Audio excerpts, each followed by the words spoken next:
दापोली कालकाईकोंड परिसरात पाण्याच्या टाकीसमोर काही भागात बरेच ठिकाणी पिण्याच्या पाण्याचे पाईपलाईन फुटून हजारो लाखो लिटर पाणी वाया जात आहे। आज दिनांक 17 मार्च रोजी रिजवान पठाण हे एक सामाजिक कार्यकर्ते राहणार दापोली कालकाईकोंड परिसर यांनी पाण्याच्या टाकीसमोर या समाजसेवकांनी विद्या न्यूज प्रसारमाध्यमांना वाया जाणाऱ्या पाण्याची तक्रार मांडली आहे। तेव्हा ताबडतोब नगरपंचायतने हजारो लाखो लिटर पाणी रस्त्यावर वाया जाणारे थांबून दापोली शहरातील नागरिकांना पाणी पाजावे व लाडक्या बहिणींच्या डोक्यावरचे हांडे खाली उतरून पुरेसे पाणी पाजावे व दररोज पाणी कसे जनतेला मिळेल याची नगरपंचायतने काळजी घ्यावी व सहकार्य करावे। यापुढे अजूनही उन्हाळे दिवस येणार आहेत, तरी दिवसांदिवस पाण्याची समस्या दापोली शहरामध्ये जाणवत आहे। याबद्दल दापोलीतील नागरिकांनी संबंधित नगरपंचायतला तक्रार केलेली आहे। आता जाणून घेऊया रिजवान पठाण यांची दापोली नगरपंचायतच्या कामांबद्दल प्रतिक्रिया। मी रिजवान पठाण राहणार कालकाईकोंड। मी एक सामाजिक कार्यकर्ता आहे।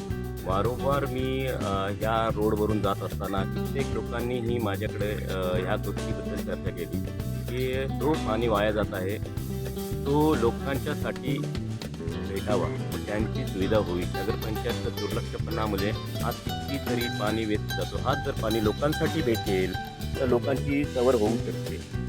आपण बघू शकता हा लिकेज आहे, कंटिन्यू लिकेजिंग आहे त्याची। मला वाटतं आता हे सध्या ह्याचं लिकेजिंग करण्यात आलं तरीही ह्याचं लिकेजिंग आहे। माझी फक्त एवढीच विनंती आहे नगरपंचायतकडे की नगरपंचायतने दुर्लक्ष न करता ह्या गोष्टीकडे, या छोट्या छोट्या गोष्टीकडे लक्ष जर दिलं तर मला वाटते लोकांना दापोली पाण्याची टंचाई होऊ शकणार नाही। सध्या ज्या ठिकाणी आहेत हा तिसरा पॉईंट आहे जो वेस्टेज पाण्याचा आहे।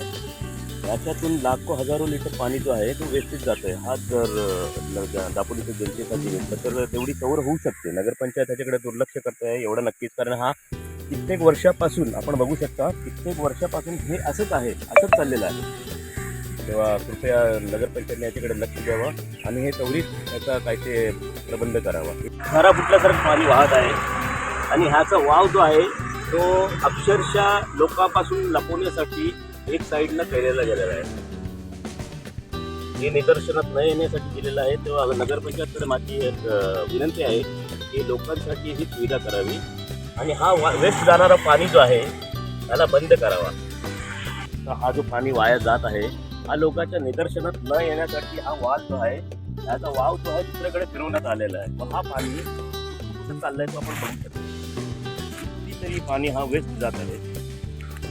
लाखो कोट्यवधींनी लोक जे आहेत पाण्याचा ट्रस्ट आहेत इथं, लाखोचा निधी आहे तिथे, त्याचा हा जो कसा उपयोग होतो आपण बघू शकतोय। हे बघा, हे बघा।